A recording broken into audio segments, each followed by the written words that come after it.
Today on Cherry Pickin', we tackle more small goals on my 66 Ford station wagon we call Stray Cat. The dash gets an upgrade.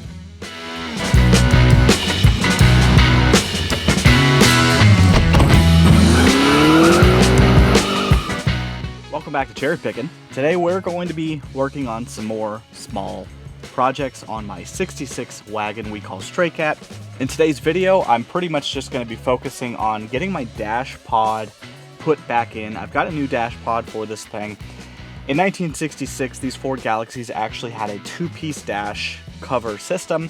They had the pod that was a piece of steel covered in foam and vinyl that went over the main cluster of the dash gauges, and then a second piece that was glued to the dash.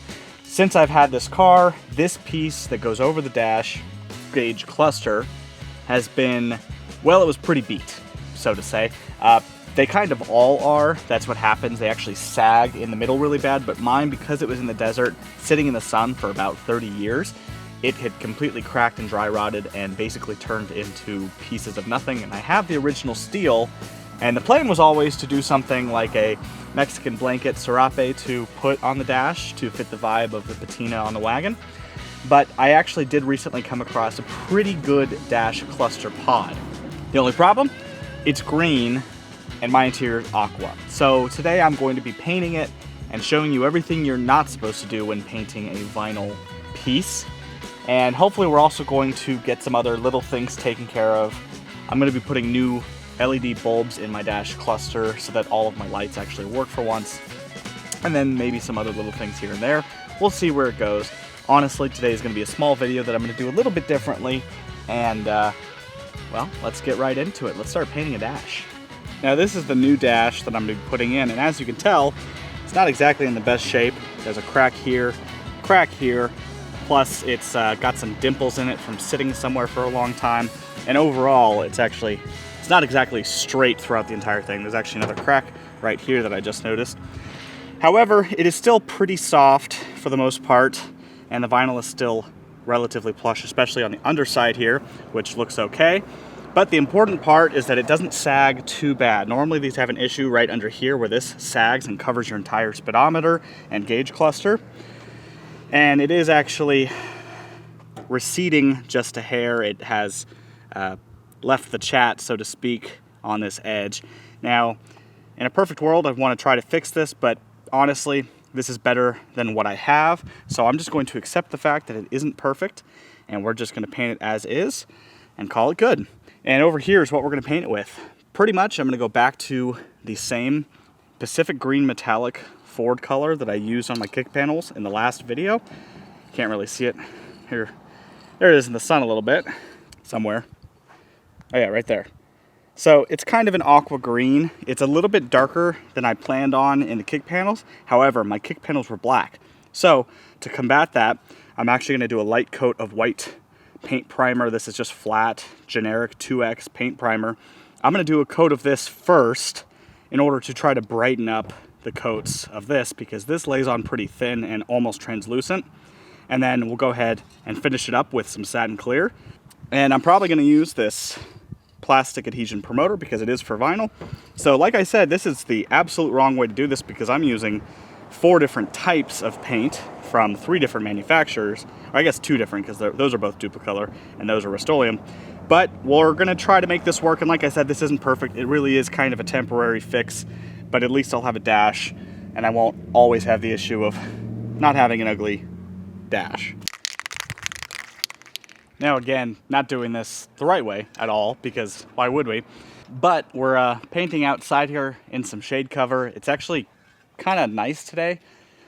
There's a lot of haziness and smoke in the background due to the Gifford fires that are happening about 100 miles away from us, and it has completely covered the high desert here. So because of it, the temperature has actually stayed pretty cool, and it's perfect time to paint. Now, preferably, I'd rather have a way to stick this thing up through the holes that it has underneath it to hold it upwards, but I don't have anything that can hold it up. Also, it would be better if I probably let this thing dry, because I actually washed it this morning and scrubbed it, and the foam has soaked in a lot of water, so it would probably be better if I let it dry completely before doing that. But I'm not gonna. So we'll go ahead and lay a few coats of this plastic adhesion promoter. Probably do 2 coats of this, 2 coats of the white, just to get an even coverage, and then we'll move on to the color. So, same thing as the kick panels, just all over again.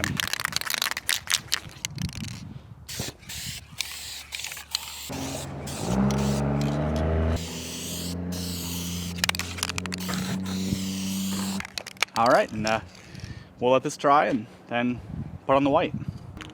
All right, now time for the white. We'll do like 2 light coats of this. So has that ever been used before? Oh yeah. This lays on real fast. Now, a lot of you are probably watching this and probably wondering, hey, you know, why aren't you just doing it right and waiting till you have a nicer dash pad instead of wasting time and money trying to make this old crusty one look a little bit better, when at the end of the day it still won't look that nice. And well, the reality is that often you need to have a bunch of small wins on your project, because if you don't get those small wins in between the large time-consuming projects, you'll end up losing passion for your project in the first place. So it's these small wins that can keep a project going, even if they're not, you know, up to the standard of how you want to do a vehicle. Even if it's minimally better, it's still better than it was before, and that'll make you feel happy, proud, and more passionate for the project you're working on. We've all been there where we're working on a project and we just get project overload and have the whole while you're there aboutism, where while you're there you might as well do this, and while you're at that point you might as well do this. And that happens to the best of us. It happens to all of us. I've done it a number of times. In fact, I have 2 projects currently that are completely blown apart because instead of just focusing on a few smaller wins at a time, I tried to tackle the whole project in its entirety at once and tore the whole thing apart. I've got a motorcycle and a Volkswagen Beetle that are currently blown apart and have been blown apart since I first started working on them. The Beetle basically in 2014, about 11 years ago, and the motorcycle since pretty much 2019. Both projects were major projects, and I thought I could handle it, and I was young and naive and thought I could do it, and well, I hit a roadblock in each of them, and that roadblock had stumped me, and the stumping of that roadblock, it had led to the uncontrollable project halting, where they have been blown apart since. And that one thing that was a big project, because I decided to take the whole thing at once rather than chipping away at little things, just, well, it ruined it. So I won't be getting back to those projects for a while. I will eventually, and you'll see it here on this channel. But that's why, even though this isn't really nice, and it's not going to make it that much nicer, it is going to help finish it off, and it's going to be one more small win that will help me keep passion for the project and keep going on it. One small win is really nice to have in between the big, long, and tiresome projects that take a lot longer, and even though might at the end have a better achievement factor and feel more fulfilled for doing it, those big, long projects really can wear you down and sometimes completely stall a project. So I don't want to do that on this thing, and it's still got a bunch of little things I want to do to it, along with the 3 big items that I mentioned in the last video: the transmission, weather strip, and the AC. This is a small win, so keep on it and keep your projects going. We're going to go ahead and give this a second coat in a few minutes, and then it's time to lay some color down. And as a wise man once said, Puddin' to be exact, sitting on your butt won't finish your project. So get out there, get in the garage, and keep working. All right, and not giving this a bunch of time to dry, but I gotta keep going on this like now. So we're gonna throw on this color coat. Wind is just starting to pick up, so I really need to get this done. Let's see how this goes.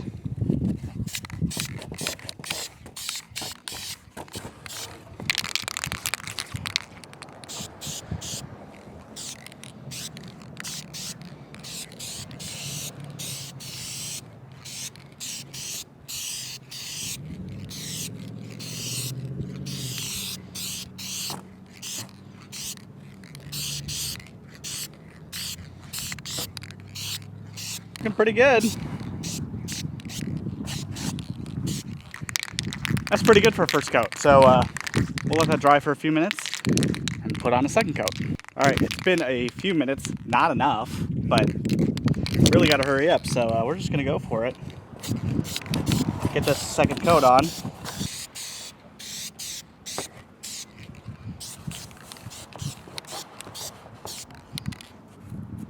I'll tell you what, doing the white first was definitely the right move.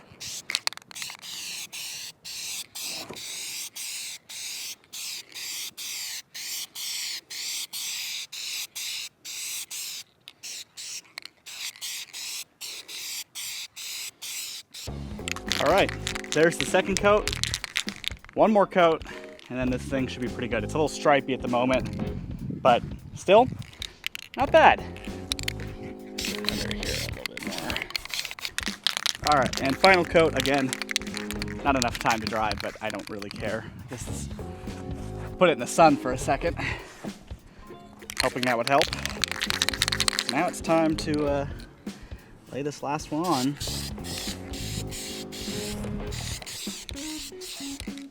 This last coat, I'm going an up and down direction in order to help with some of the tiger striping. Probably should have started with this, but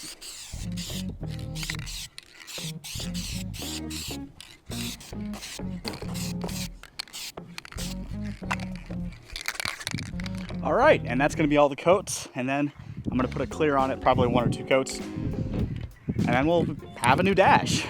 All right, now it's been a while, so let's take a look at our dash pad, and you can see it there in the background.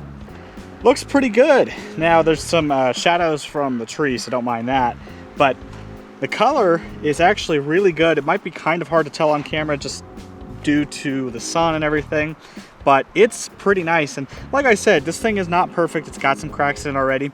Unfortunately, I let this thing sit for a few hours, and then about 5 minutes ago, it finally, the wind got it and it flipped over and fell in the dirt over there. And so unfortunately there are a few spots that already lost some paint, like right there. Not too bad, but it's a little annoying, but things like that happen. But it's painted, so let's put it in the car and see how it looks. Now if we come over here to the door, we can actually kind of compare it to the door, and obviously it's much brighter, but actually it's pretty close to the lighter color on the door panel, and it actually blends really well with the seat. So let's try to shove it on there. All right, now I am gonna try to be kind of careful putting this on here because it is still fresh, but it should just slide on just like that. And there we go. There is a dash pod. And well, looks pretty good. It's not perfect. It's a little bit more vibrant, I think, than the stock dash pad, but it's really not that far off. Let's look at it. There it is, and you really can't see much of it when you're driving anyways. Let's see if the camera will focus, but like I said, it actually matches this part on the door pretty well, so it blends together pretty well. Color's a little bit different. It did get scraped down here, unfortunately, which I'm just going to choose to ignore. I could go back later and fill it in if I wanted to, but as you can see, the color might be hard to tell. The color's definitely not perfect from here to here, but it's not bad. And it at least is something, because unfortunately, the lights from the cluster actually shine in my windshield. So at nighttime, they're like creating this huge line of light that is hard to see past because it just reflects off the windshield. But now, it's going to be hooded. So I'd call that a big win, or a small win, I guess, since it's one little thing and it only took a few minutes to paint. But that really dresses up the car. Let's look at it from the outside.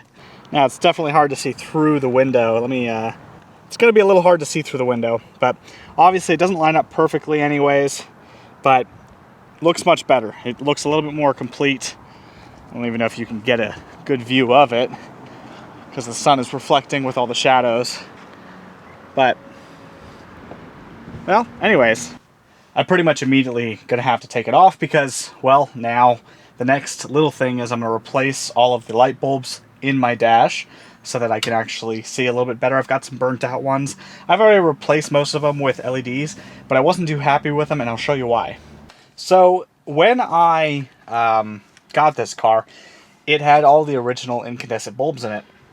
Now recently, before my trip to, actually no, after my trip to Arizona, where I drove this thing 300 miles, and you can look back in the playlist on this car and see that I took a road trip in this thing to Arizona and back. It would have been nice to do it before, but afterwards I realized I really needed to upgrade my dash bulbs because I couldn't see anything. And so I bought some cheapo LED bulbs, and they're actually great, but they're not a great color because they're bright, almost blue-white, and honestly, that's not what these cars would have come with. These cars, they planned for them to have the incandescent orange glow hue and mixed it with a blue tint that would make a green glow in the dash, which fits the vibe of the car. So unfortunately, when you put new LED lights in them, the bright bluish LED lights, the cool white, basically, it just doesn't look right. It'll glow pure blue, but that's not what I want. So I actually went ahead and ordered, these are just the cheapest possible warm white LED lights that I could find. They're nothing special, not sponsored by this, whatever this brand is. They came fast, they're LED, they're cheap. Half of them probably aren't going to work or will not work in the next 5 months. That's kind of the dice you roll with new LED retrofit replacements. They just don't work as well. But this is what they look like. They're basically a 194. They're a 194 style bulb. But luckily, this dash is relatively easy to get to most of the things. But I am actually going to take off this hooded cover here because it'll help me get to more of the bulbs, because I actually didn't replace them all. There's one I won't be able to get to, which is in the radio, because that one's way deep in the radio, I believe, so it's going to be hard to get to that one. But the rest of them I should be able to get to. So let's take this thing off, and then we'll start replacing bulbs. Now the nice part is that there's this plastic panel over the gauge cluster, and it's really easy to take off because it's just a bunch of Phillips screws. There's one on this corner, one on this corner. That one wasn't even tight. Actually, there's two on each corner up at the top, and 4 or 5 underneath, I believe. Alright, I'm going to go ahead and put this thing, I'm on a flat hill, but, flat hill? That doesn't make any sense. I'm on a flat spot, so this, I believe, now this should come off. And it does. Very carefully. We'll set that to the side. Eventually all of this is going to get repainted, and I'm going to actually take the whole dash out. This entire dash cluster is coming out, but for now we're just going to change some bulbs and call it good. I'm going to go ahead and change all these out. Pretty much there's like one right behind here, I think another one right here, one over here, and then there's two, one on top, one on bottom here. I think there's one for this guy. There's the clock. I'm not going to change any of these ones out because these don't have to have that hue, so I'm going to leave all those. And then there's one or two here, which I've already got right here. So let's change them. One of the things I'm also going to do is change out the clock. One, because this one has a crack in it and it's pretty rough looking. I could clean it up, but it's got a crack in the lens. So I actually have an extra dash with a pretty nice clock. Don't know if it works. Hopefully it does. I did spray it out a little bit with some gum out just to try to clean it up, but it looks a lot nicer than that one, so I'm going to switch it out. Yeah, you can compare how much nicer the new one is. It's not perfect, but it's really shiny, and this one will clean up pretty well too, and I think it'll work just fine, but the lens is broken on this one, so I'm going to switch them out.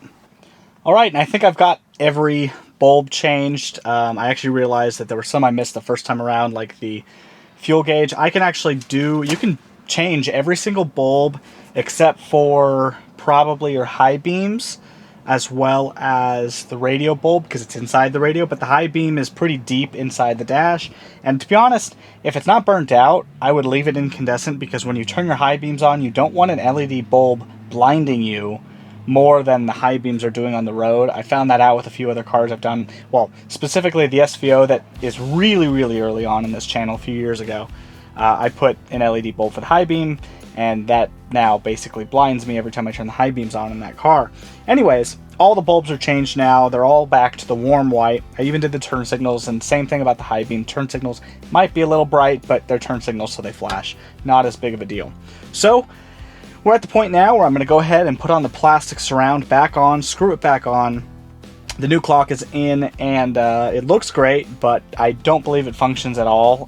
To be completely honest, I think that the guts inside the old one were better than the new one, but that's okay. I'd like a working clock, but you know, that'll be a future project. I'll take it, I'll clean it out, clean it up, oil it, and put it back in. But yeah, let's put everything back on. All right, we're gonna somewhat carefully put this back on. The gel off one side came off, so I might actually have to get that back on before. All right, and now the fun process, putting all these screws back in. Oop. I've got 2 screws here that look significantly different than the rest. They're a lot more flat-headed and have a different thread insert. I'm pretty sure they are actually dash screws for the dash pod. So I think I'm going to use them because I'm actually missing some of my screws from the dash pod. Actually, I'm missing all of the screws from the dash pod, so I will probably use those, at least one, to hold it on. Alright, I'm going to put the rest of the screws back in and then we'll put the dash pad on. Alright, it is now time for the dash. So we're going to slide this guy in, get it lined up, get it in there, and I'm going to try to put some screws in it. We will see how it goes. Alright, the dash is in, and I actually found there was a screw from when this was taken off that was still stuck in this dash, and so I actually was able to use it. So now I have 3 screws holding the dash in, which there's actually 5 total, but you know, 3 at least holds it up. So I can't complain about that. It's really dark in here. It looks great, and it kind of matches, blends in pretty well. It's hard to tell with the sun glare in the video, but it is pretty close. It's definitely not perfect, especially when you compare it from under here. It's a little bit different, but this is more like a medium blue than an aqua. Next thing I'm going to do is change out. I have one door handle for some reason that came with the parts that I got that is significantly nicer. I don't know if you can see all the pits in the old one, but the new one's almost new, so I'm going to switch that out real quick. And boom, just like that, we have a new handle that's in much better shape. Looks a lot nicer and feels nicer to the touch. And that's kind of important in these cars, is you want things that are nice to the touch because, well, you touch everything. I promise I didn't mean to make that sound. Your hands touch everything in the interior is what I meant to say. Yeah.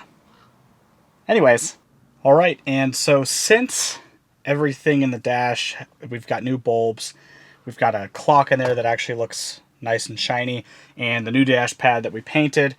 Since all of that's been done, there's really only one thing that's still really bothering me, which is my horn button. Now, you probably can't tell on camera, but this one is actually a combination of another one that I got. I used the center from another one, but kept the one that I had purchased about a year and a half, 2 years ago now. But the center is not polished. It's completely hazy and nasty, and I kind of was being lazy and just threw it in, but I think I'm going to go ahead and polish this real quick, and I'll show you what I use that really helps with this plastic. I even used it on the clock down there, and I might even try to use it on the dash just a little bit, but let's take this thing off. It actually just pops off here, and then there's 3 screws, so let's take it apart. All right, and I'm going to go ahead and lay out this cloth real quick. We'll just work on the hood of the car. Now, if you don't know, this is a 1966 7-liter center button for the steering wheel. They are really hard to come by because they only came on 7 liters. And they are very, very, very similar to the Mustang one from a deluxe steering wheel on a Mustang, except for the Mustang one says Ford Mustang. These are also the same as Fairlane GT and Shelby Cobra steering wheels, the Shelby steering wheels that came on GT350s and other Mustangs. They're the same on those, so that makes them kind of hard to get and kind of expensive. There was a company that was reproducing them for a while, and they stopped. It was actually California Pony Cars. I don't know why they stopped making them, or they were on back order, but there's basically 3 screws back here. And then the spring assembly comes off and our little horn button comes out. Now pretty much what I'm gonna use is this stuff. This is what I use for everything, called Polywatch. It is a polish that is specifically formulated for watch faces, which also means that any other plastic that is similar, has a nice sheen to it. You just put just smallest amount on, that much. That's actually too much, but that's okay. And then you can use a polishing pad. Obviously you can polish plastic just like you can polish paint, but this stuff makes it really easy. And you pretty much just go around in circles with it, and it's a nice polishing compound. And it's not gonna get everything, but it will help pull some scratches out. And so I'm gonna go all the way around this thing a few times, and then we'll wipe it off and buff it. And there we go. In just a few seconds, this turned from kind of nasty to really shiny. Now it didn't get all the scratches out, but it got most of them out. Now it looks almost brand new. So let's put it back on, and there we go. Now we can put it back on. And let's go back in here, take a seat, and this guy should just pop on just like that. And there we go. Now it's nice and shiny and crystal clear. I'm going to try to do it to this as well and see if I can shine that up just a little bit. Wow, and even just a few seconds, it is a lot clearer. I don't know if you can tell on camera, but it is actually clear. I had some bad scrape marks right here, and they are, I mean, they're still there, but they're so subtle now compared to what it was. This will actually make it a lot easier to see at night, because this thing was kind of hazy. Now, realistically, the best process is going to be polishing this thing with multiple grits, thousands and thousands of grits, and polishing it out. But for now, temporarily, this looks great.